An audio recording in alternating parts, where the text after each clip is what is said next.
Good evening, everyone. You did a great job of just silencing that. That was so good. I'm DeBoer Williamson. I'm the current president of the League of Women Voters of the Holland area. And on behalf of the League, I'd like to welcome all of you here this evening to our candidate forum for the position of mayor and for the city of Holland. We appreciate the participation of both Mayor Nancy DeBoer and Councilperson Jay Peters in tonight's forum. We appreciate your participation, your questions for the candidates. And I'd also like to mention that we did have a meet and greet earlier, and there are a number of council people here, as well as candidates for council. So I'd like to just mention them, and if they could hold up their hand. Is Scott still here? Scott Corbin? You had to leave? Okay. Mike Trethaway over here.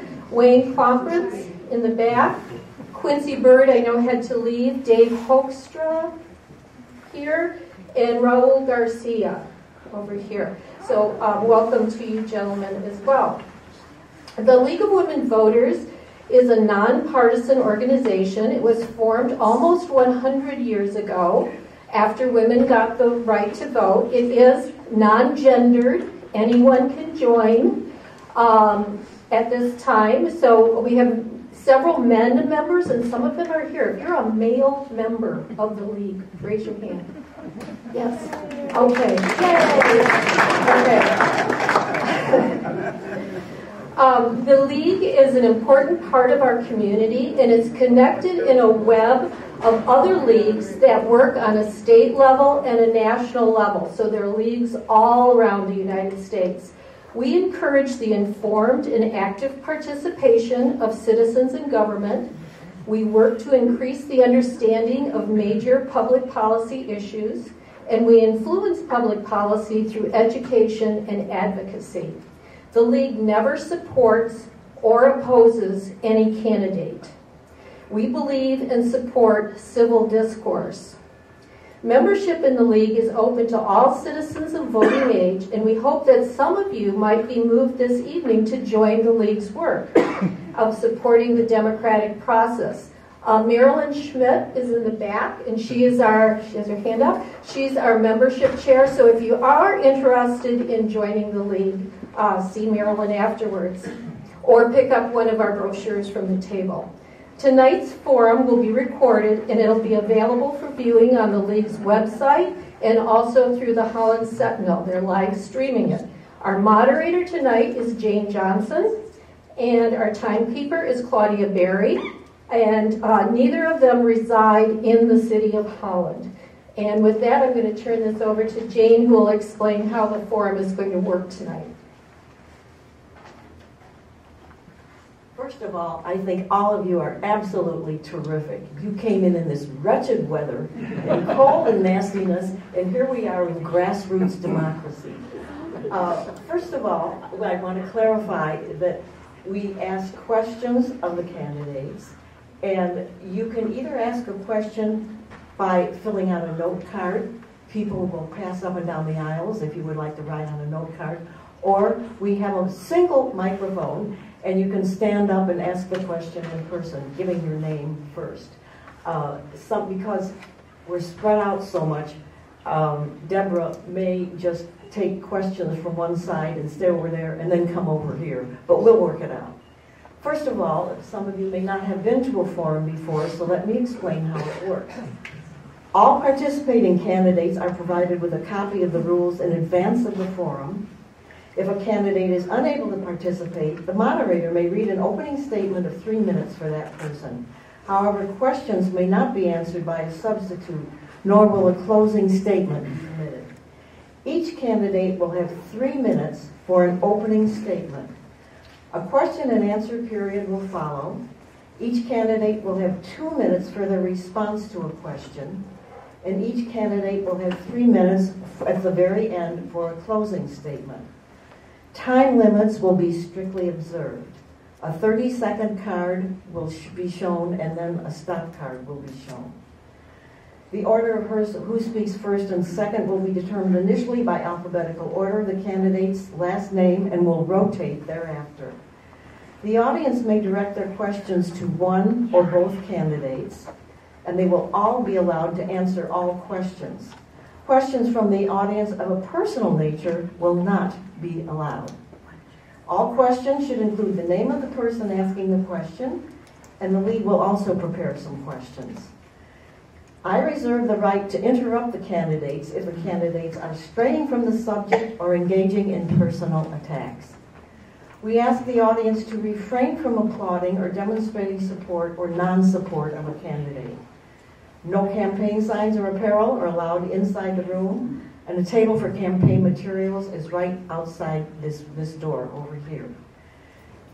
The only cameras and taping equipment that is permitted are the ones that are authorized by the league and by the city.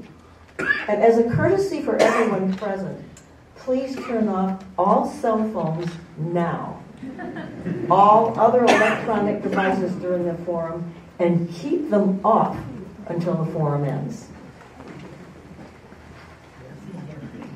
All right? We're going to start now with the opening statements, and Mrs. DeBoer will be the first person to give an opening statement. Thank you. Can everybody hear me okay with this mic? Thank you, League of Women Voters. We appreciate your work every year in helping people be informed about what's going on and giving them access to listen in a forum like this. I think is a great way to get an understanding of the person that you would like to vote for. So we appreciate your work in organizing all of this.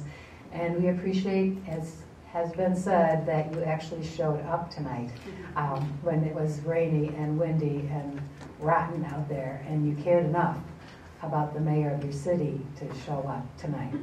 That is a huge statement, and I really am gratified for that, not just for me, but for the whole council and the work that we try to do every week on your behalf. So thanks for coming. So in this evening, I think you're going to have several things to think about. I think you'll see some clear differences between Jay Peters and I should say, since I used to teach English, between Jay Peters and me. We'll have a difference in our style and our ideas, our substance of what we have to say. The role of mayor will remain the same. It's established by charter in Holland. So Holland is set up with a city manager as the CEO of the city, the person that's in charge of implementing the policy that the council decides on within the budget constraints that the council gives the city manager, and then that person is charged with the supervision of all the rest of the employees. The council only hires that one employee. So as mayor, the mayor has two things, according to charter, that the mayor is responsible for. That's leading the meetings and attending the Macatawa Area Coordinating Council meetings, which is a regional group of all the different municipalities, and we talk about issues that affect the region. Beyond that, the mayor has their own discretion as to how much they would like to get involved in whatever is going on throughout the city, and also has just as much agenda determining power as any other member of council in approaching the city manager for things that need to be handled. So also, I think we have a different approach to leadership and a different concept of what vision is for a city. So I hope you can see those differences. I think that we're on the right track, and I think we're getting better.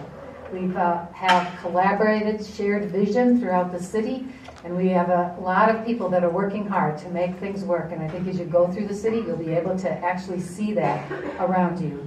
On council, we have 8 men and myself, and as I said, we each have equal power to introduce items to council. We are working to encourage great visions, big and small. Thank you. Mr. Peters? Well, thank you. Thank you again to everyone for being here on a terrible night. It's encouraging to see so many voices because I do think this is an important election for the city, and I do think, as the mayor said, there is a pretty significant difference here. This is the 4th opportunity that the community has had to compare and contrast the difference of our two campaigns. If you've attended any of these debates before, I think that's becoming obvious. Mayor DeBoer's campaign says that I believe the city has no vision. The truth is, I have a long history of participating in the visioning and development that has guided Holland to where we are today. Let me be clear. Every member on council has a strong sense of the planning and visioning that got us here. The concern is the mayor's lack of focus on the things that will define Holland tomorrow. In preparation for last January's planning retreat, each council member submitted a list of their 10 priorities and issues that they wanted to submit for focus of council over the upcoming year.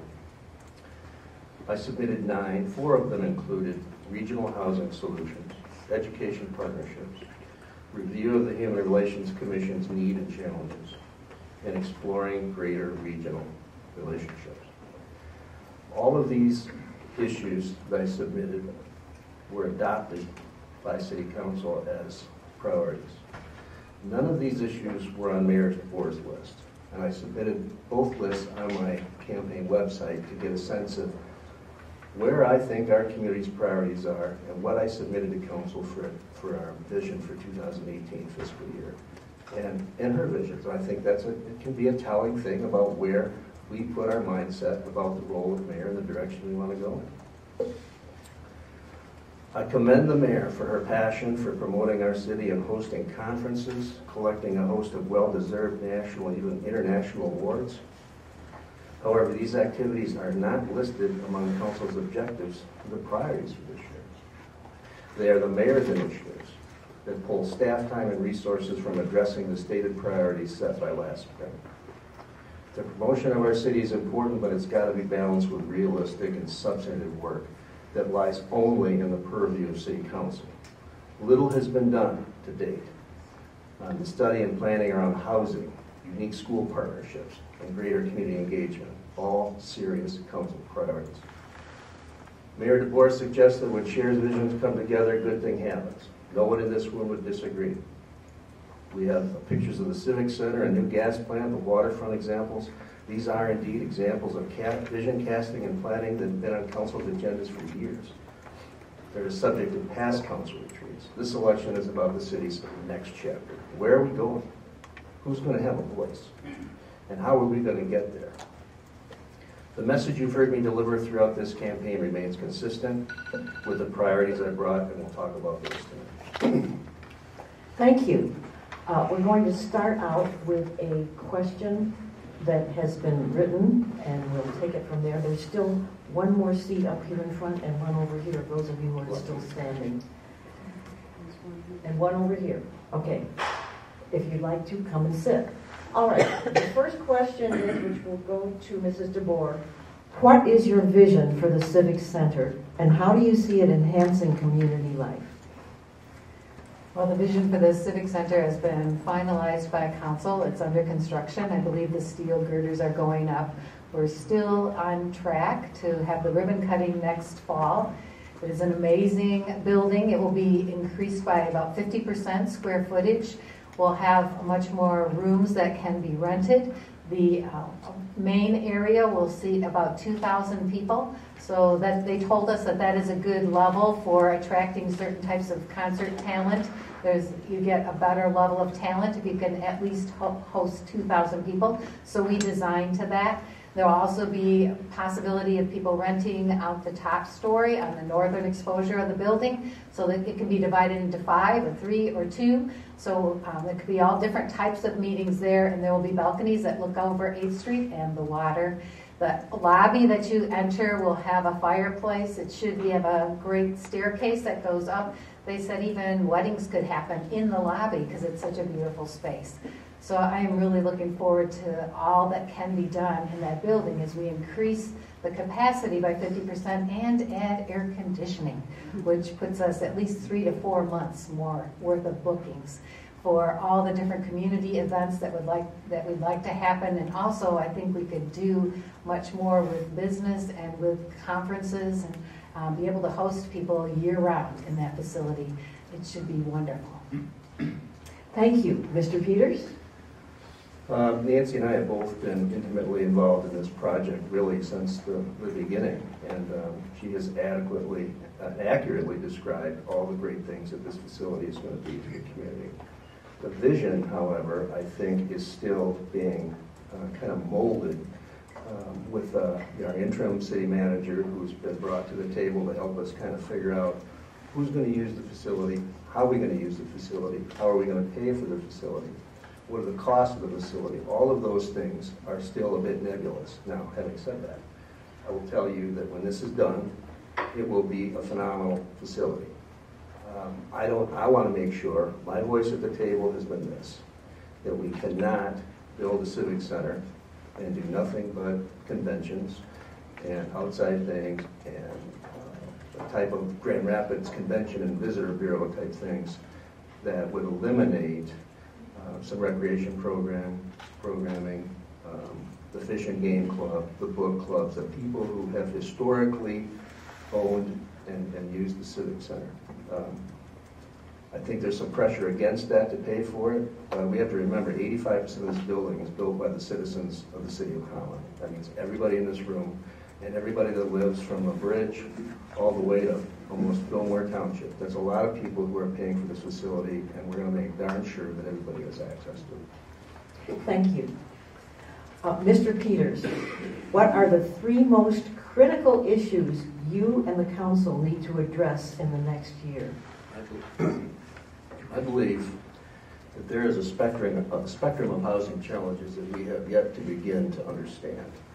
I don't think council's ready to thoroughly understand those challenges.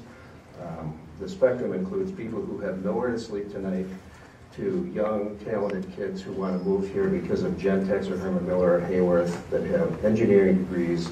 They're smart, they're making $60,000 or $70,000 a year, and though they can afford a place, we actually don't have places for them to live. That is going to require a complete overhaul, I think, of how the city council knows, our planning department knows, our planning board, our boards and commissions, our neighborhood improvement committee. We simply have not been training ourselves or planning in a way that allow us to get into that discussion in any significant way. We've been talking about a housing issue. You've been reading about housing issues for 4 years. The United Way has been working through Ottawa Housing Next, talking about, oh my God, all these things, all these problems we have for housing.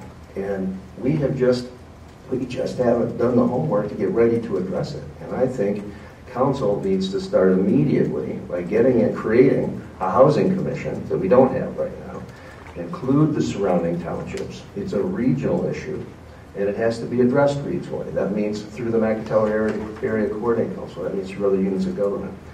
We have to reach out and do that. Really unique, great partnership with Holland Public Schools, and indeed all of the great educational institutions we have in this community is desperately needed.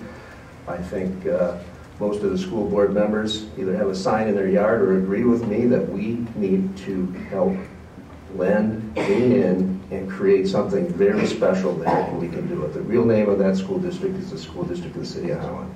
The other thing we need to do is begin to understand the inclusive population we have and find a way to get them involved. Thank you. Thank you. Yeah, I do. One of our top priorities is hiring a city manager. That's the person that's going to be our CEO and the implementer of whatever the council chooses to have out of our strategy sessions. Will be the face of the city with all of the employees to inspire and develop that group and really do all the services that we expect in the city of Holland at the high level of quality that we also are used to. So that is an important thing. We are down to 2 firms. We'll be deciding that in the next couple of weeks. We decided that we had looked at 4 firms, and 2 of them were a Skype interview, and it was amazing because we picked the 2 Skype interviews. And so we thought, you know what, in order to make an important decision like this, we really should bring in 3D people and talk to them and meet them and really get a sense of them as individuals and their firm. And so that's what we're going to do. And bringing in the 2 council members that will be coming to observe, because these people will be involved in working with these, whatever company we decide, in order to lead us to the great city manager for the city of Holland. I also think the housing issue is something that has been brought up a lot, and it's really important for all of us in Holland, in the region. I'm really excited that the Community Foundation has felt so strongly about this that they are hiring a full-time person to really study this issue across the country and around here, and to help us come up with exactly what's a great way to approach it. We also have nonprofits that are meeting. We'll be going to that meeting. I think Jay's going to it too in a few weeks, and those are people that are working on the ground with the ALICE population in our area, and our experts in housing. I really want to listen and learn from what their ideas are as they've been working on this concept and how we can best address it for the future. Also, I think our development vision for the City of Holland is really important. We want them coming to us to tell us what to do. Thank you. We have someone from the audience who wants to ask a question. My name is Don Triesenberg, and this is a question for both candidates. Here, Don. Last spring, City Council and the Board of Public Works Board of Directors discussed the possibility of creating a transformational opportunities fund for the City of Holland. If you were elected mayor, how would you move this idea forward so that the City of Holland can indeed seize the transformational opportunities it has, such as affordable housing and the community energy plan? Okay, the first person to answer this question would be Mrs. DeBoer. Well, we are in the midst of our 40-year community energy plan, which has been great to have and to go back to and to work through. It was great to receive a governor's award last week for our innovative thinking and working and having houses retrofitted in order to be better equipped to handle the energy crisis and to use less energy. That's wonderful. The funding for the housing crisis, I think, is best handled through that community foundation. I think they are the ones that have the full-time employee, they have the regional focus, and I think we also need to come up with ideas, but the primary source of funding, I think, could come from them, and we could maybe work alongside of them. I wouldn't want to have two separate groups going in different directions. I really think it's important for us to connect so that all of us are working together, because this is a big issue. And I do think working through the community energy plan will involve more funding, and we do have to keep talking about that. It's a difference of opinion on the amount of money that should be taken from the power plant and all the production of electricity, and that's going to be a conversation that continues with the Board of Public Works and the City Council. So we'll have to keep working on that. Thank you. Thank you. Mr. Peters? You know, having our own municipal power plant is a phenomenal asset to this community. Mm-hmm. Not only are our rates lower, when your power goes out, it comes on quicker. Mm-hmm. It really does do an awful lot of great things for corporations and individuals and people. The idea that was floated out by Don, I think, and Greg Holcomb and some others from just have an interest in the city was a phenomenal idea. The Board of Public Works generates a profit, a significant profit every year. Now, they will say we have to put that in the bank because when they buy things, they're very expensive, and that's very true. But over time, sometimes you can generate 500 or say 50 or 60 or 70 million dollars that sit in the coffers of the BPW. Now, they need that money. But a very creative idea, paradigm shifting idea that Don is talking about, is taking some of that money and allocating it toward not just the community energy plan, but needle-moving things that can really differentiate our city in the world of economic development, in the world of energy efficiency. I liked the idea as soon as I heard it. I haven't heard a thing about it since it was presented. I don't think we have BPW board meetings and joint city council meetings nearly enough, because the resources they have, the creative thinking we could do with combined resources is absolutely, as I said, groundbreaking and paradigm shifting. And Don, you've been a part of that. I thought it was a great suggestion when I heard it, and I would be all in favor of making sure we implement that in some way in a partnership. Obviously, the BPW's got to be on board with that. But I have no doubt with the collaboration that's going on with the DPW, the city, and the community around this community energy plan and other things, I got to believe we can make that happen. Thank you. This question will go to Mrs. DeBoer. I'm sorry, goes to Mr. Peters. And Mr. Peters, Mr. Peters, I've been asked to tell you to please speak a little more loudly so we can all hear you better. Good enough. Okay. There is a tremendous sense of racial tension and divisiveness around the country today. Holland is becoming increasingly diverse. How would you go about developing a greater sense of inclusiveness in our community? Well, one of the first things I've suggested to my colleagues is that we need to review and assess all 23 of our boards and commissions to see if they are as relevant today as they were when they were established. I think we have some that are still there, that the need that they were created for has pretty much gone away.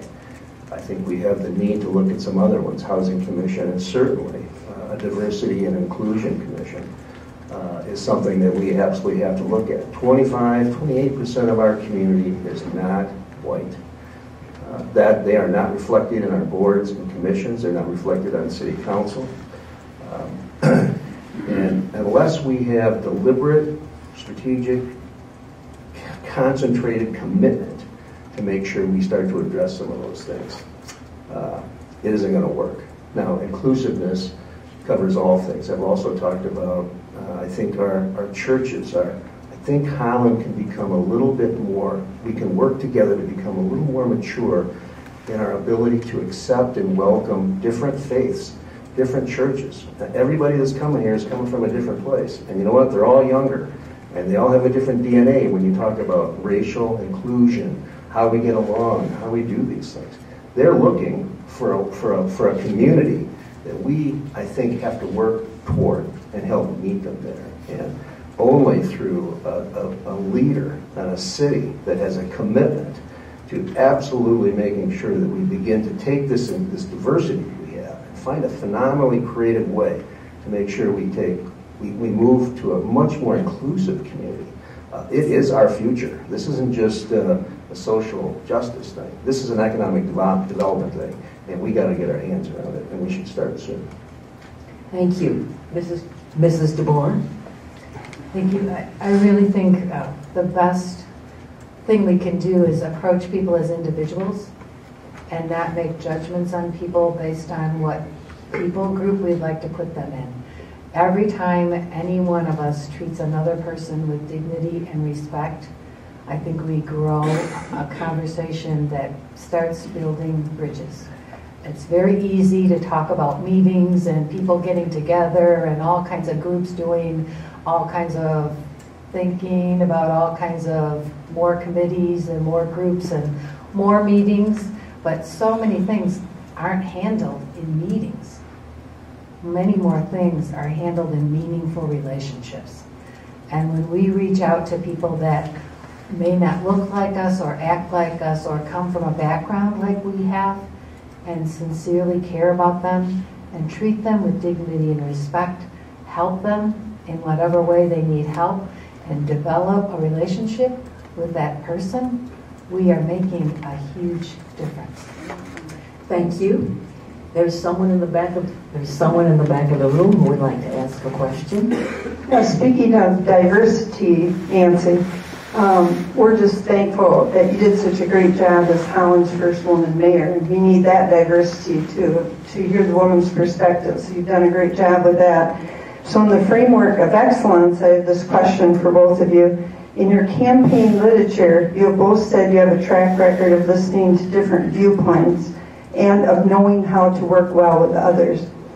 And what are specific ways you will both respect and respond to ideas that oppose your own viewpoint?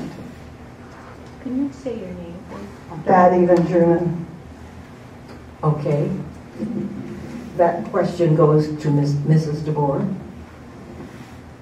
Well, whenever anybody comes to meet with me, I say, of course, I can meet. I'm very interested in what you had to say. I really listen to what they ask and take notes on the conversation and try to work toward whatever it is that they're talking to me about.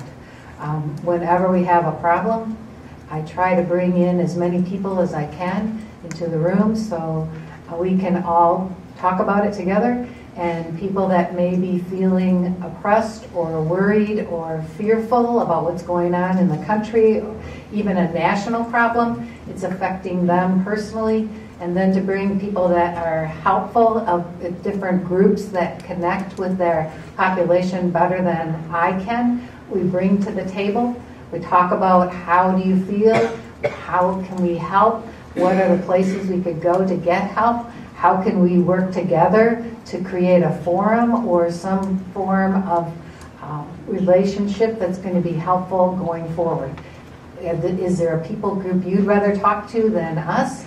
And if that's the case, can we talk to your leader and get information through to people that are afraid to maybe come in a government building or whatever it is?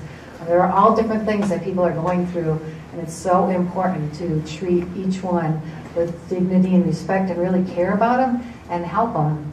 And people can sense whether you like them or not. They can sense if you care. And I really try to do that in every relationship I have. Anytime I am talking to a person, they are extremely valuable to me. That's a part of my faith, that I believe every person is created by God and therefore has intrinsic value that cannot be quantified. And therefore they deserve my complete attention. And I want to help them if I can. Thank you. Mr. Peters. You know, I think some of the attributes that Nancy just described are in the DNA of people that run for public office. I mean, I haven't walked the halls of City Hall for 30 years and been involved in all the Planning Commission, the Historic District Commission, all the projects I've worked on and the things I've chaired, to not be able to understand and listen and get people rowing in the same direction to accomplish things. I don't, as a council person, I know who walks up to the mic and has issues with the city of Holland. I don't know how often someone knocks on the mayor's door and goes in and talks to them about issues and answers. I know there's 2 or 3 segments of this population who won't knock on the mayor's door because, in fact, it doesn't apply to everyone, the attributes she's talking about. And I think going forward, we have to have a mayor who is willing to listen to everyone, who is willing to say, you are welcome in this community. Everyone is welcome in this community. And yeah, my door will be open.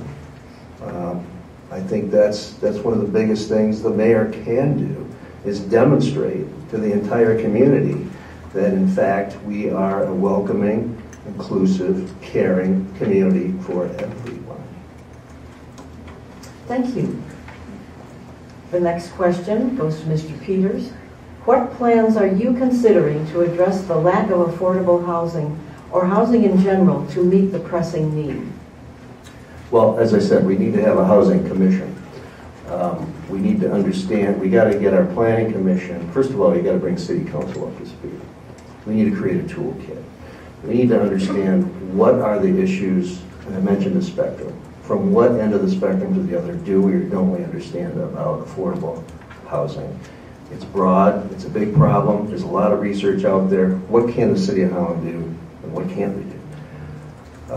Creating a toolkit will help us understand when developers come and offer projects that have housing components to them. We need to understand, how do we negotiate with them? How do we make sure that if they build a building that we ask them that 10%, 20%, 50% of this building has to have some form of affordable housing component to it. How do we engage regional partners in this thing? I have talked at length with Steve Boltice, who's the head of the Macatawa Area Coordinating Council. 9 units of government coming together. They had a presentation on this housing thing, and I think they pretty much passed on it and said, well, not all of our members are as affected by affordable housing as the urban area. So I'm talking to Steve. I floated the idea saying, is there such a thing as a mini-map? Is there a way where we could have Holland, Charter Township, and Park Township create a different order, create a GIS map, create a system where we could look at what is the art of the possible where this property resides? We only have so much in the city of Holland.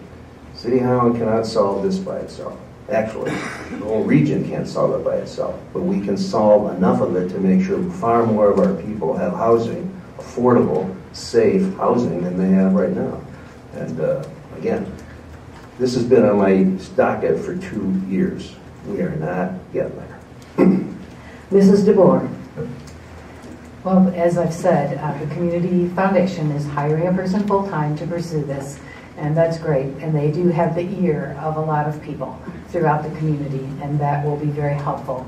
The nonprofits who work in this area with these ALICE people, asset limited, income constrained, employed people, will be able to have the kinds of conversations that will help us with a better understanding of who needs this availability. And also, we have this group of people working in the MAC. They've had the presentation, just as City Council had a presentation from United Way. But that's not going to solve anything, but it does create awareness. And hopefully, as we keep talking about it, I also, another part of this, I think a considerable part of it is employee wages and helping to inspire the employers in the area to help people with their wages so that they can have the dignity of a living wage that will give them access to housing and be able to have a better feeling with how they live and where they live. And so it's not just about providing housing, it's also about talking with employers. And I do think in a regional effort through the Community Foundation, they have the ear of a lot of significant employers in the area. And so I think that's a helpful thing for all of us. And as we talk about it, the best thing for us to do is to keep coming up with ideas. And I'm really thrilled with Good Samaritan Ministries, and they're starting a fourplex. Sounds small, but it's a start. And it's a way to try mixed housing and help people access a place. And let's see how that goes and maybe develop from there. Thank you. This next question is going to Mrs. DeBoer. What is your stance on adding LGBTQ people to a protected class in housing discrimination? You mentioned that there have been no complaints, but you didn't mention your stance. I voted on my stance about 7 years ago, along with 4 other members of council, including the current mayor, Kurt Dykstra, that we didn't want to add that protective layer to the housing policy. We are in full compliance with the Elliott-Larsen housing policy in the state of Michigan that lists all different protections, and we have stayed with that. If the national or state policy would change, so would Holland. I think a lot of issues have come up since that have made it kind of difficult to exactly define what those protected classes are. And I think anytime you have liberty, you have to balance freedoms. And there are people with sincerely held religious beliefs that should be protected, as well as those who have sexuality that is very close to them. And that should be protected. But when the two conflict, that's when we have a problem. And we need to be able to balance that in order to be the free country that we were established in the beginning. Thank you. Mr. Peters?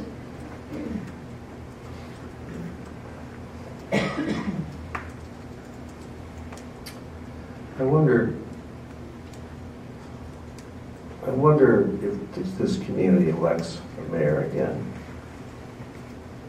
who's on record for saying no to joining 33 other cities in the state of Michigan.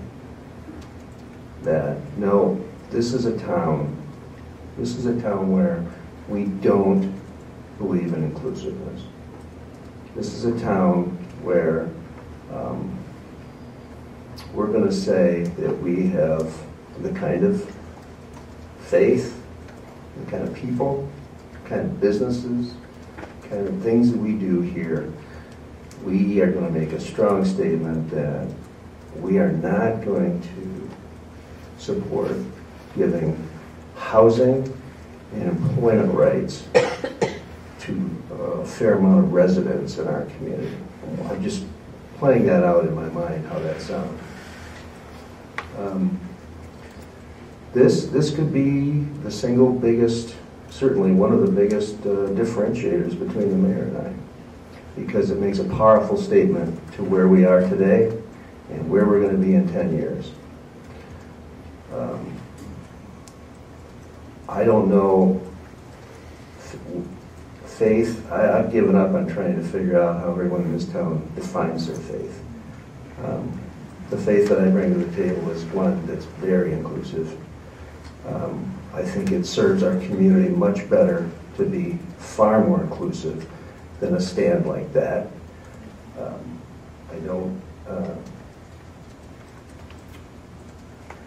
I think that that would be a very bad situation for the city of Holland if we were to ever vote that again and have a mayor who's elected who continues to stand on the premise that we are not an inclusive community and we don't want to be an inclusive community. That would be a very bad thing. Thank you. The next question is, this one goes to Mr. Peters. Would you support gun shows for the new Civic Center? Why or why not? Heck yeah. I own a gun. I've never shot it. I don't even think I've loaded it. But it was a shotgun that my dad bought. My dad died when I was really young. And the only thing I have of his right now is this 12-gauge heavy duck gun. And it sits in the closet.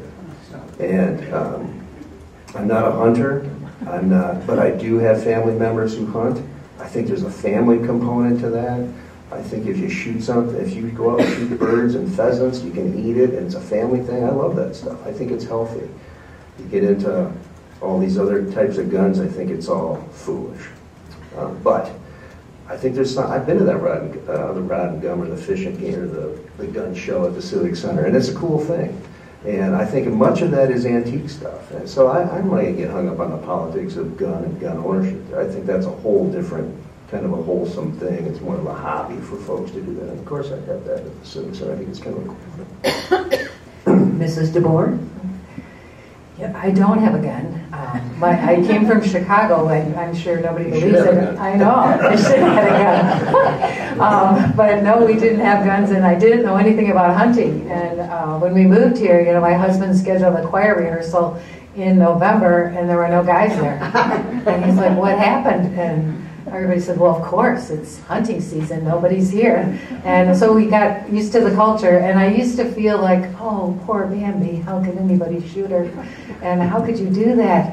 But the more I saw Bambi along the side of roads, and I heard of accidents where people were seriously hurt, I'm all good with hunting now. And yes, as Jay said, we're not into guns for shooting people, of course, but there is a sport and there is a dimension of hunting in the state of Michigan, and there's a large contingent of people that just love that show at the Civic Center. And as Jay mentioned, we are committed to making sure that those community functions continue at that great space. It'll be that much better to enjoy those kind of interests. And that is the great thing about the Civic Center. Everybody feels welcome there, and no matter what your ethnic background or where you come together around a common interest. And it builds bridges between people groups that otherwise may never see each other. And that's what's so important about what goes on at the Civic Center. And that is one of the values we for sure want to continue, that it's a place to keep building bridges, to celebrate different cultures, and to connect different cultures so that Holland can continue to be a place where we find ways to understand each other and can build bridges. Thank you. The next question goes to Mrs. DeBoer. What do you propose to maintain and support the merchants at the city farmers market? We're going to keep working on funding. I'm on the Civic Center fundraising committee in order to fund the exterior of the Civic Center. We've taken whatever funding is coming from the taxpayers and we're putting that all into the building because we know how hard it is to take off a wall on a building. So that's what we decided as council, to make sure we could do as much as we could with that building. But we need the money for the exterior and helping to support Farmers Market. And we don't want to stop just at Farmers Market. Really think that when we can do lighting better outside there and we can have like Thursday night Mercado markets, people love evening markets now. I think that would be a great kind of ambiance to grow the public from downtown past where we're going to have all those cinemas with the new Sperry Movie House, and then take a walk through the Civic Center area, and we could maybe have evening markets with people that are entrepreneurs, maybe arts and crafts, artisans markets. We are out designing it, hoping to design it so there's the big long farmers market area on 8th Street, and then there's a perpendicular line that would be in front of the eastern exposure of the Civic Center, and that we could start with mini markets. So if somebody has an idea of a market they'd like to try, let's try it in that smaller space, and if it becomes really successful, we can move it to the full 8th Street market. But we definitely want to grow that whole sense of having markets and supporting the farmers. I've been thrilled with how well Sarah has done as our farmers market representative and working with the farmers and the city and all these changes. It has gone really, really well, thanks to all of her connecting. And the farmers have been real good sports. Of course, farmers go through everything, you know. They have seen it all, but we really appreciate their hanging in there with our little portable bathrooms and everything else. But they're excited that when this other thing opens, they'll have even better bathrooms. Thank you, Mr. Peters. How cool is our farmers market? Is that a cool thing or what? And you know, so much of the early planning of the Civic Center was kind of programmed around, no matter what you do, don't mess up the civics or the farmers market. And to some degree, I think we've, on paper, have a very good plan to upgrade what they do and how they do it. As the mayor said, it's not funded yet. I think they're a little skittish and they're very interested as to how this whole thing unfolds. But I do think the Civic Center represents an awesome opportunity to have, as the mayor suggested, a mercado, find a way to bring everybody in this town down to the farmers market and find a way for it to be far more inclusive around all the people that live in our community, because it tends to be, it's not the most diverse place on the planet every Saturday morning, and I understand that, but I do think the new capacity, the new abilities we'll be able to do with the new Civic Center is going to be a very exciting thing, and I have no reason to believe council won't be very forward-thinking and appropriately fund whatever cool, hip things we need to do there, because it's a very, very great thing to have. Thank you. Mr. Peters, this question, we will start with this question. What is your view on Holland as a possible sanctuary city? You know, the term sanctuary city is just politically charged as can be. I do think, though, that we can be a bit more, play a leadership role in having community meetings where we are the people that bring in the experts to talk about immigration things and some of the other DACA and some of the things that are at the national level that reverberate through our community. Remember, 25% of our kids of our population is Hispanic. And I think well over half the population of Holland Public Schools is Hispanic. When you talk about changing immigration laws that impact kids that are here right now and their families and their extended families, that's a big deal, and this is a big part of our population. And I know that our Human Relations Commission has had a couple meetings, but I don't think, when I look at Kalamazoo and I look at Grand Rapids and I read some other cities that have a high population of minority population, they're just much better at demonstrating to those people in their community that we just don't tout you when we talk about what a great community we have. we make sure that when that population suffers, we're there for them. And I think we can do a better job with making sure that the whole population, the whole city of Holland is better educated on this immigration thing, because it does affect a lot of our families. And I just don't think that the majority of folks in the city of Holland understand or appreciate just how big an issue that is for us. Thank you. Mrs. DeBoer? Yeah, I was in an hour discussion last night with members of the Holland Public School Board and several members of council talking about DACA and its effect on students and families, and trying to understand what it is we can do to help them. The whole idea of sanctuary city, that term has become kind of a lightning rod, and we met a few weeks ago, probably a month or two ago, with members of the Human Relations Commission to talk about sanctuary city as a possible label for our community. And as a part of those meetings that Esther had here at City Hall with an attorney to talk about what does all this mean and how can we help people. And one of the concerns we have is not just listening to sound bites and TV coverage about what to do, what's the best thing for your city.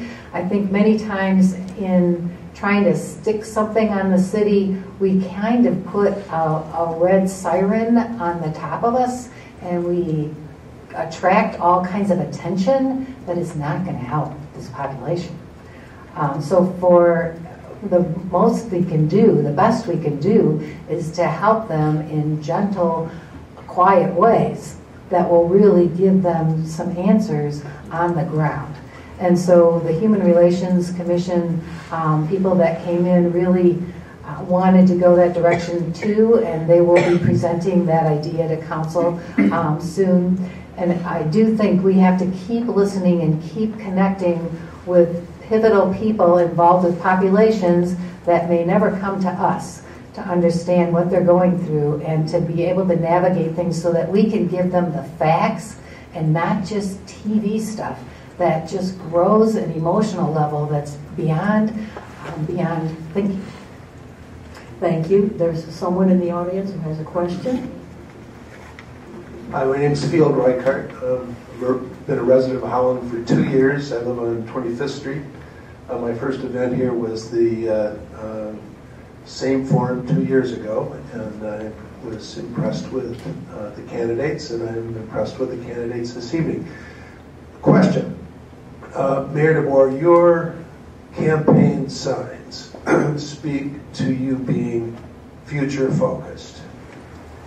20 years ago, Holland was a very, very different town than it is today.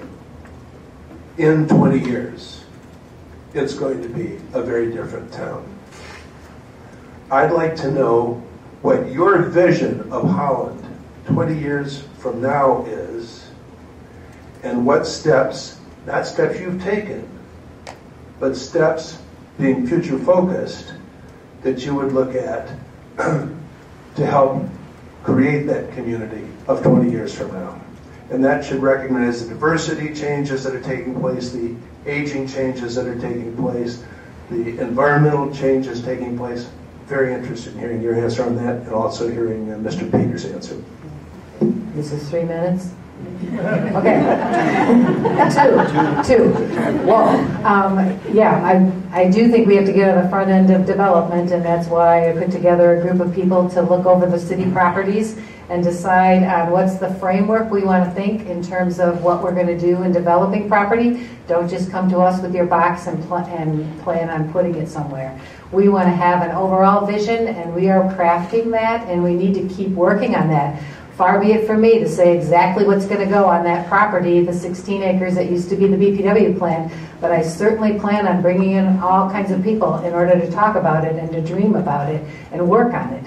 Also, I really want to continue to grow the different kinds of festivals that we have in this city to celebrate people's heritage and what they enjoy about their culture, to include more variety in our street performer series downtown. I think we have been seeing a change in populations that are coming to 8th Street because they're feeling included with different types of street performers, different ages, all of that. I think many of the things that we do to appeal to the different age groups, to even aging the higher end of the age spectrum, also appeals to the millennials among us, or the millennials that want to come here.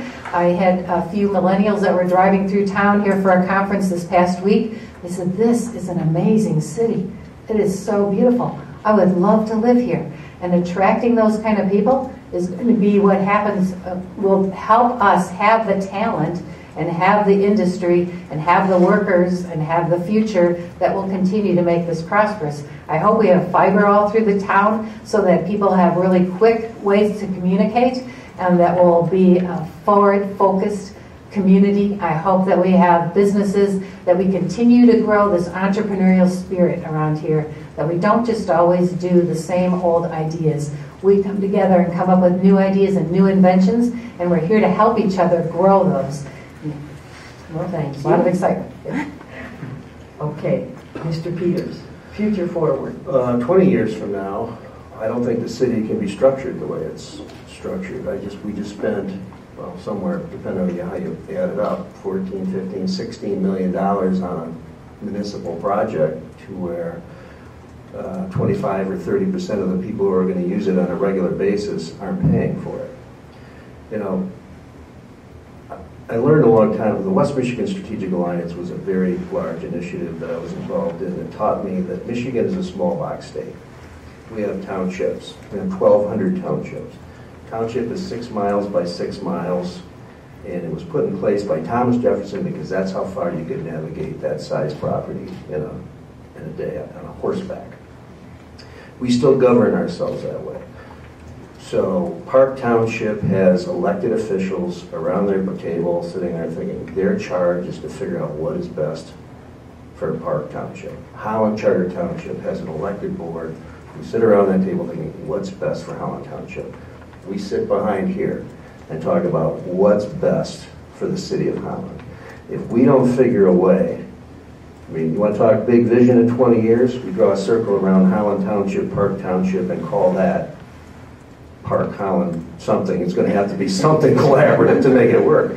But if you think about it, that's the way, I think the only way that we're going to progress in a really long-term way, because we can't continue to plan and use the tax and have city taxes continue to go up while people leave the cities and leave behind the infrastructure with fewer and fewer people to pay for it. That's a trend in Michigan. Those are land use laws. Flint, Detroit, Saginaw, name the cities. I think one of the huge fortunate things we have in the city is we have an inordinate amount of philanthropy. Absent that, I think Holland wouldn't look quite the way it does. So we have some structural issues that in the next 20 years are going to have to be dealt with, and that's going to be critical.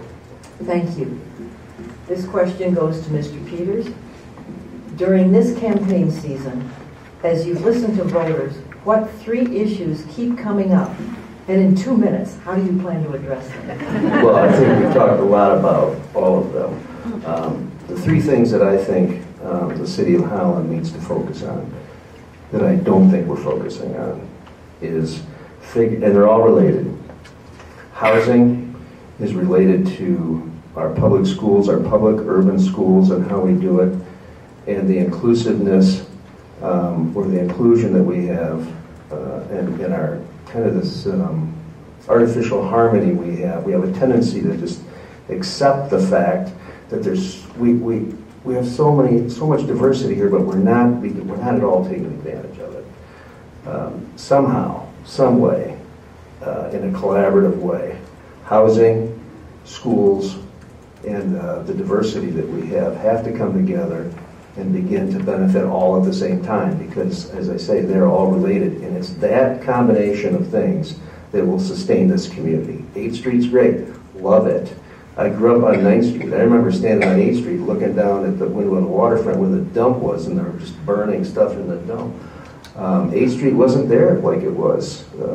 30 years ago, 8th Street didn't exist like it did. It's a phenomenal asset. But people typically aren't going to move here necessarily for that. Young families, younger people are going to come here for the things I'm mentioning. Do they have a house they can afford, and is in a place where they want to be? And when they have children, do they have a place where they can bring their children and they feel good and they feel safe? The disproportionate number of disadvantaged kids and kids of color that that the state has managed to create, Holland Public Schools suffers from that a little bit. They are a phenomenal school. When I say suffer, they're doing phenomenal things with it's just a hard. It's harder for them because of the population they serve. We have to find a way to make that be one of the most desirable school districts in the state. Thank you, Mrs. DeBoer. You know, I do think that people move here for neighborhoods. They want that Norman Rockwell feeling that they can't find other places. People live such siloed, often stuck in your electronics kind of world, and face-to-face communication, variety of income levels and backgrounds and ages in a little neighborhood area is so healthy. And people want to raise their families in that kind of feeling. And the fabric of our neighborhoods is so precious. I talked to one person who had studied urban design, and he said, our class went all the way out east to find some city in Massachusetts to look at. He said, we could have driven 2 hours north and seen Holland. I mean, Holland is doing so many of the things that urban designers are seeking. And that's why I am so protective about the neighborhoods, so that we can continue to have a variety of people living there. We can have long-term renters. We can have people in single-family homes. We can have kids that are going to the schools. We can have older people that have lived there for maybe 30 years. And all of that together grows a beautiful childhood and grows great people for the future to give back to our culture. So I really think, you know, as much as we talk other issues, that the infrastructure of the city, how we do roads, how we plow them, how we keep up our parks, how we do signs, how we do lights, all the basic things of infrastructure that the city's in charge of makes for good living. And when the city's doing all of that efficiently and well, it makes for great neighborhoods. And then you have people that just say, hey, I got a problem. Can you fix it? I got skunks. I don't know what to do. I got BPW problems with my piping. What do I do? And I try to help. All right. We're done with that one. Mrs. DeBoer, what is your vision for the mayor's prayer breakfast? The mayor's prayer breakfast wasn't my vision. People came up to me and asked me if I would support a mayor's prayer breakfast the night I was elected in 2015. And I said, sure. And I wasn't on the committee. I didn't do the work. I was asked to come and speak. So I believe that part of my faith is praying for those who are in authority. And I've been doing that for a good part of my life. But I don't mean to say that anybody needs to do that, but I do feel that that's important, and I appreciate those who pray for me. Thank you. Mr. Peters? That's a good question. I have attended both mayor's prayer breakfast. And I think fundamentally it's a really cool thing for this community, because the faith element of our community is definitely one of the legs of the stool that make this community work really well. A couple of observations I would make. If I were the mayor, I think I'd be tempted to call it a community prayer breakfast, because I don't know that when you call it the mayor's prayer breakfast, are you suggesting that the mayor is speaking for the residents, the employees, city council, people behind the dais here?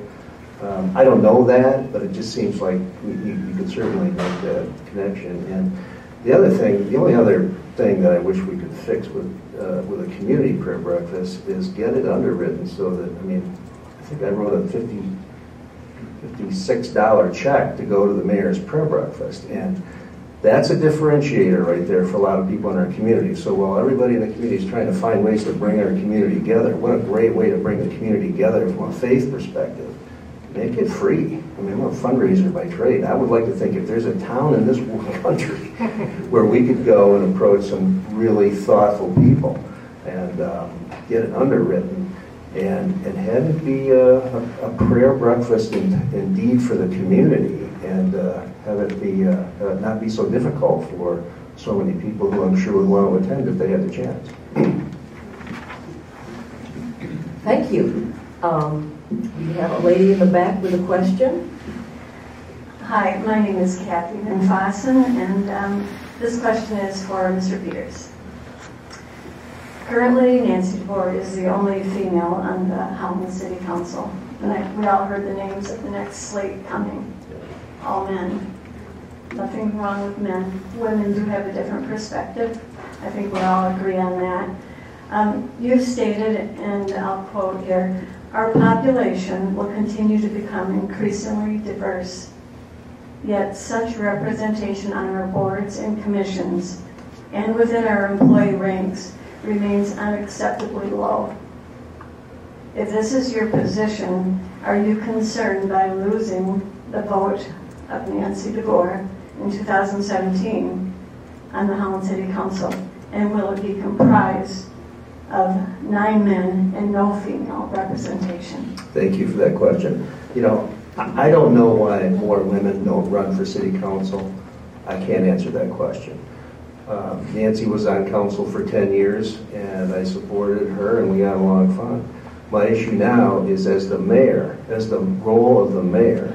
I'm not running because she's a woman. I'm not running because of anything other than the fact that the agenda she sets, I don't believe, reflects the best interests of this community going forward today, tomorrow, 5 years of vision casting that we need to do to make sure we know where we're going. I think so much of what we do today right now, we're celebrating all the great work and the great planning that this city has had the benefit of having for years. And I know it. I've been part of it. I've been part of the great people who worked here. But you know what? Many of those people aren't here anymore. And when the mayor talks about pulling some people together, these are people that used to work for the city but aren't there anymore because council and the planning commission realized we are not up to speed as we should be on getting this future development. Those are things I think are important. And if I were the mayor, I would have a different agenda. These are the things I would prioritize. We would be further down the road with a housing toolkit and a regional vision here that helps us get going on that particular thing. Again, council has a priority list, and I think if anything there has been some frustration on city council's level to why aren't we getting to some of the things that we prioritized when the mayor has some initiatives that kind of take our attention from those things. And if the question about salty language comes up tonight, I'll tell you, that's why. There's a frustration. And in 30 years of being at city council, I've never been quite so frustrated with doing the work of city council. And I think I share that with some of my colleagues as well. I think we need to get about the business of what city council should be getting about the business with. Thank you. Good question, though. Thank you. Mrs. DeBoer.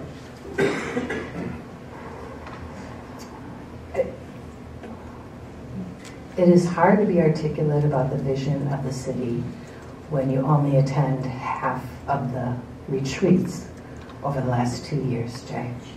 And when we were talking about the master plan for parks, Jay got angry, said a few things, stormed out of the room, threw the door open, the doorknob went through the wall, and went home. It's hard to talk through a vision if you don't stay for the full meeting. At a planning commission meeting this past spring, I had to get between Jay and a volunteer. Mrs. DeBoer.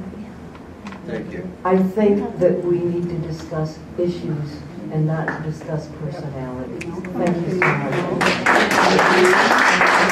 Let's move on. The next question is, please explain your stance on Airbnbs and how they will be regulated. This question goes first to Mrs. DeBoer. I do think the demeanor of the mayor is an important issue to consider in this election.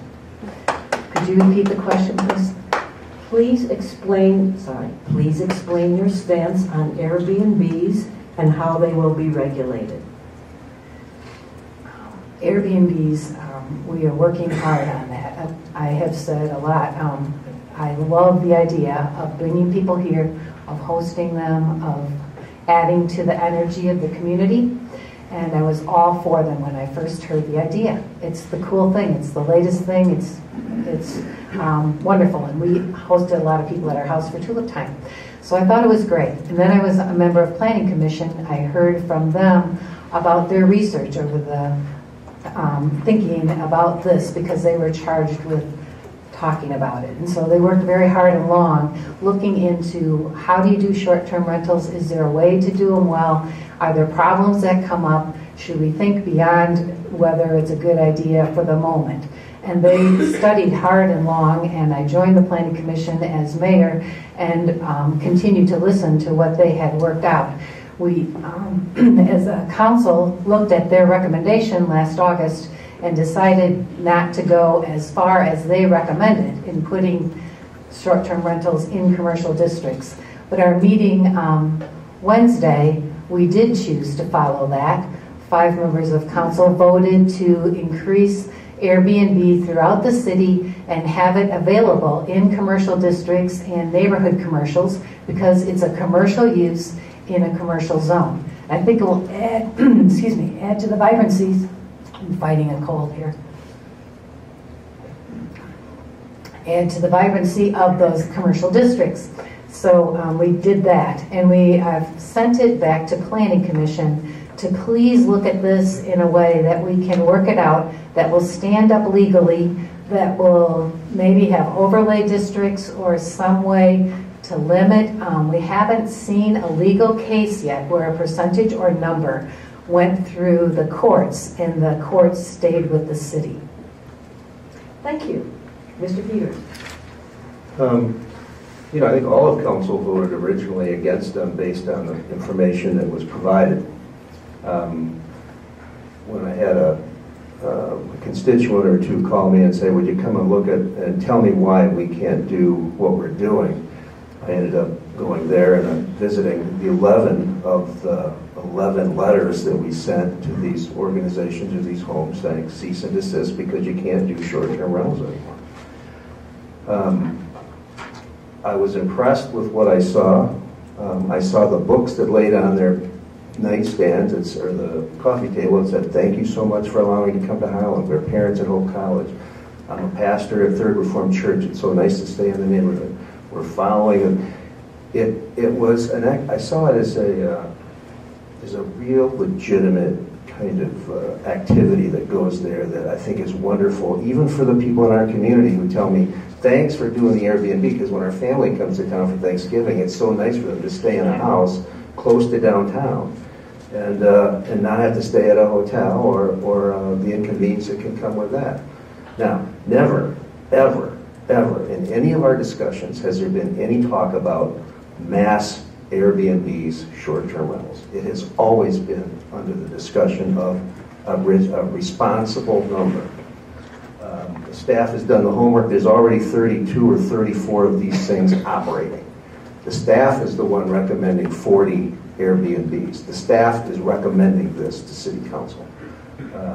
There are, I think I looked in our book today, there's 13,000 places, residences in the city of Holland. We're talking about 40. That's less than 1/2 or 1/10 or 1%, something like that. I think we can afford to offer this kind of housing with the unique geography we have with Hope College downtown to be able to be accommodating to a lot of people who want to take advantage of that and not have any real detrimental effects to our community. Thank you. Mrs. DeBoer, in the matter of affordable housing, are you open to rezoning available areas of the city to multi-unit housing, areas that right now are only zoned for single-family units? There are not a whole lot of huge areas in the city that are open, but I do think we need to talk about it. I think the best models for affordable housing are usually mixed-use type of areas. And so I think that would be a great thing for us to talk about. And I think that's what these nonprofits are going to be talking about when we visit there in a couple of weeks to hear their ideas. That if you can have the synergy of different income levels, different situations, different kinds of people together, I think it's a much stronger situation, and people can help each other and learn from each other. So I would want to think about that and try to have a mixed-use type of perspective. Thank you. Mr. Peters. Well, we have more than one kind of zoning. That's hard to answer that question in 2 minutes for sure. But one thing is for sure, when we talk about affordable housing, I think we have to consider it in the, just as Nancy said, it's got to be a combination of sometimes subsidized housing, market rate housing. That's the only thing that's played out time and time again, and we need to have that strategy as part of our DNA going forward when it comes to how are we going to solve housing for so many income levels, so many different kinds of issues that people face. So I think going forward, that's one of the things of a housing commission is say, let's just look at our zoning. Why would we even have to, why can't we look at our zoning and say, well, we're going to change it so that we can accommodate some of the things we're going to have to do in the future. I think we need to be more creative and get outside the box here a little bit and think in terms of 5 and 10-year goals and objectives. And we may have to change the way we're doing things. Thank you. Here's an interesting one. How do you see the office of the mayor and the office of a city councilman? What are the differences of those offices and what are the similarities? Well, the person, Mr. Peters? Well, Nancy articulated it early on. I mean, the charter would say that there are 9 people and they're all of equal vote. We have a strong city manager form of government, which I think works well for the city of Holland. I think the mayor, the most important thing the mayor can do is understand 8 other people around the table and make sure that their voices are heard. The information gets to them at the same time, and the dialogue that takes place is one that's fresh for everybody. Instead of, we seem to be getting into situations where half the people in the room know more than the other half, and it doesn't lead to good deliberative process. I think the mayor has to be somebody who has some vision. The mayor has to be somebody who works with the 9 members of city council and understands that there's a city manager that runs it. We set the goals, we set the objectives, but the city manager runs the city. I think it's very possible when the mayor for a mayor to be too involved in too many things, because if we do that, when we're in the room and we're speaking as the mayor, people in the room, volunteers, staff hear that and think, well, if the mayor is that engaged, perhaps this is a good thing and let's go forward and do it. I think we've had times where things get too far down the road and council is surprised that, well, how is this happening? How did it get this far? How do we do that? I think understanding the role of the mayor and how you work, how you make sure you work with 8 other people and you're fair and equitable with their time and make sure they're as prepared as they can be. That's really what our charter is demands of the mayor. Mrs. DeBoer. As a council member, I learned everything as much as I could and was kind of quiet for 2 years, just understanding everything that happens and everybody's different personalities and figuring out how to help people. And but anyway, and I just worked very hard to learn. And as I keep going, as mayor, I still keep learning and I still keep listening. And I don't see it as my role to tell council members how to vote on anything or to try to determine things. But I do try to get things ready as much as I can. I really think the mayor's role is to share people's joys and also walk with them through difficult things. So when they're having a celebration and they ask me to be a part of it, or they're having a conference or bringing all different people together, I feel it's important that I'm there to welcome them on behalf of the city and invite them throughout the city. And if there's a tragedy like what happened at the Civic Center, I feel that it's my responsibility to be there to react emotionally to how people are feeling. Not that I can fix it or change it, but just to have a sense of walking with people through whatever it is we may be going through. And you can't always predict that. But it is just such a high honor for me to be able to share people's joys and walk with them through their disappointments or anything like that. And to be able to bring people together to get excited about their vision and help connect them with other people and their vision and watch all of us rise together, that is extremely fulfilling to me. Thank you. There's a gentleman in the back with a question. Hello. Hello, my name is Orlando Estrada, and I want to thank both of you for having the courage to speak with all your constituents, unlike our state rep. And what I'd like to say is, I was being honest. So the one thing I'd ask both of you, no matter what the end election results, who wins or loses, what's one thing that you love about this city, and what's one thing you'll continue to do for this city? Thank you. Interesting question. Mrs. DeBoer.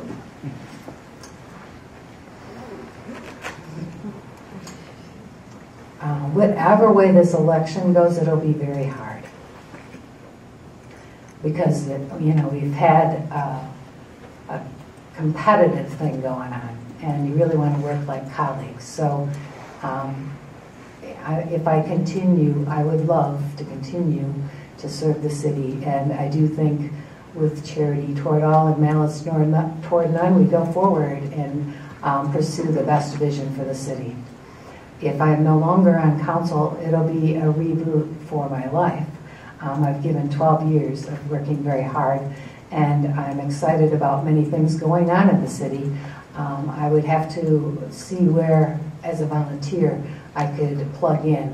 I'm bringing together all the Holland in Bloom, Community in Bloom, Tulip Summit people this Thursday night at our house to kind of talk through that quality of life vision for the community. We're kind of at a crossroads with that. What's the best way to incentivize involvement in citizens at their own property, maybe bringing in tours that people can go to different people's homes on a tour rather than doing a contest.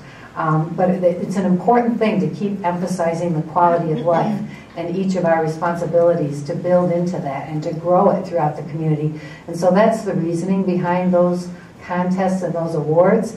It's helping us all work harder to make our place better and to tell the world about the initiatives that we have going on for our environment and for our heritage and all the other things that we value so deeply around here, to tell those stories and to help other people learn and grow more people to work together. Mr. Peters. I think that's a good summation of the mayor's priorities. The flowers, the festivals, selling our heritage, of course we do that. That's why people come here. We've been successful doing it. We have CVBs, we have the Convention of Israel, we have the Chamber of Commerce. We have all kinds of ways to tell the great stories of what Holland, Michigan is. I mean, I grew up on 9th Street. I went to Lincoln School, E.E. Fell, Holland High School, Hope College, worked at Hope College, started a company. And my company works with lots and lots and lots of nonprofits in this area to help them be all that they can be. This town is in my DNA. In fact, I'm almost ashamed to tell you, I don't know much else. Really, if you think about it. So, for me, all my life experiences and all my contributions to this city and what I've learned is you got to focus. You got to do some things really, really well. And I have come hard in the last 2 or 3 years to appreciate what I'm talking about is where I think the city council should focus. What I'm talking about is where I think we need to be, we need to understand, and we need to get right. The question about 20 years from now, what are we going to look at? What are we going to look like? How are we going to get there? I'm talking about the things we need to get right. Thank you.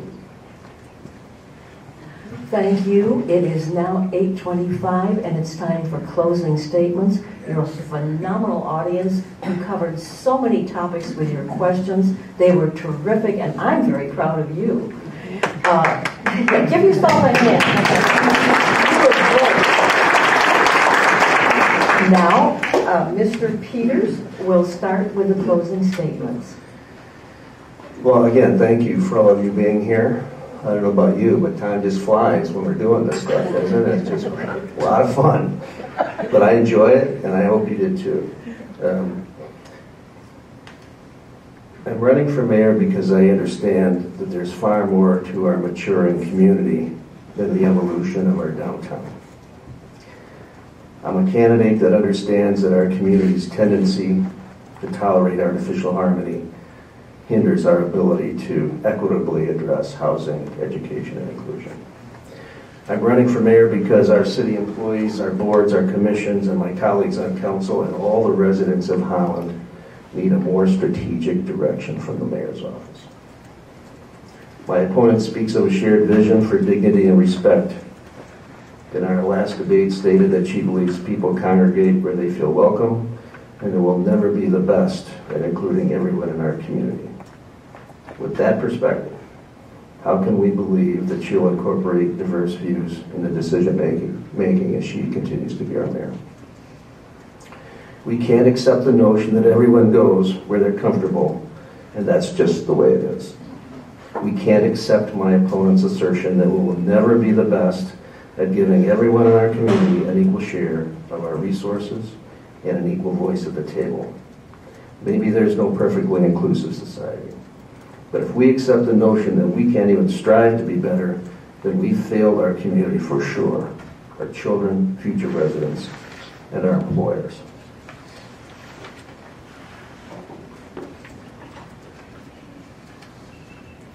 We can be better. And it starts with us understanding and addressing our priorities.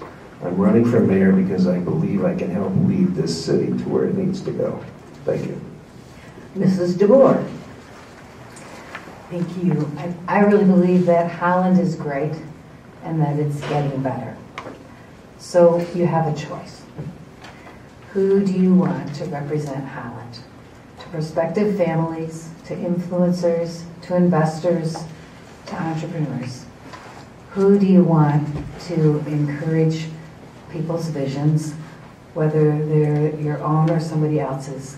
Who do you want to step up and make a contribution to? We have different perspectives in approaching people and in emphasizing how we work. I really feel my goal is to connect people so that when somebody comes in and says, I have this idea, I can say, wow, that's a great idea. Have you talked to so-and-so? Have you heard about this group? Would you like a meeting? How can I be a part of what you're thinking? And that grows a feeling of I'm wanted here and I want to be a part of it, and we're open to new ideas and we're open to new kinds of thinking. And I'm important. I came in and I was important and I was listened to, and I'll be a part of making something better. So instead of controlling things, I really think the best way is to encourage people to work together and connect the different groups in ways that help us all work together and have that much bigger of a vision. It's way harder, but when it works, it is way better than to say, I have a vision and everybody better follow it, and it's going to be just right. I really think we are so much better off when we see all the visions around us and we work together and we discuss and we find each other's strengths and we divide up problems between us, and we come up with solutions that may not be even thought of in other places. Because in Holland, we have people that are willing to leave their own agenda at the door and come in to say, hey, you know, we realize this is a problem. Let's work on it. Just like the affordable housing thing. Do we say that's only one person's issue? It's only one organization's problem? No. Everybody's talking about it. And we're going to get employers in the room. And we will get nonprofits in the room. And we will work on it in a much bigger scale than I think a lot of places can't do. And that is a responsibility. The type of people we have around here, the kind of history we have in solving problems and in being all in about a problem, not saying that's somebody else's problem, they better handle it, I don't care. Working together is what makes the difference in Holland. And that's what really excites me about being a part of this. What is it, Mr. Peters? I just have one comment, and I don't think she meant to say this, but when she said I've only made half the retreats. Oh, no, we're not going to get in there. No, we're not going to go there. All right, now. It's a fact. Sorry, we're not going there. All right, you've done a great job. Tell all your friends and relatives who weren't lucky enough to see these two wonderful people answer all your tremendous questions that they can go look at the League website, lwv.org, lwvholland.org. And they will be able to see the whole thing and judge for themselves. Most of all, don't forget to vote 2 weeks from now. Okay? Right. And drive carefully.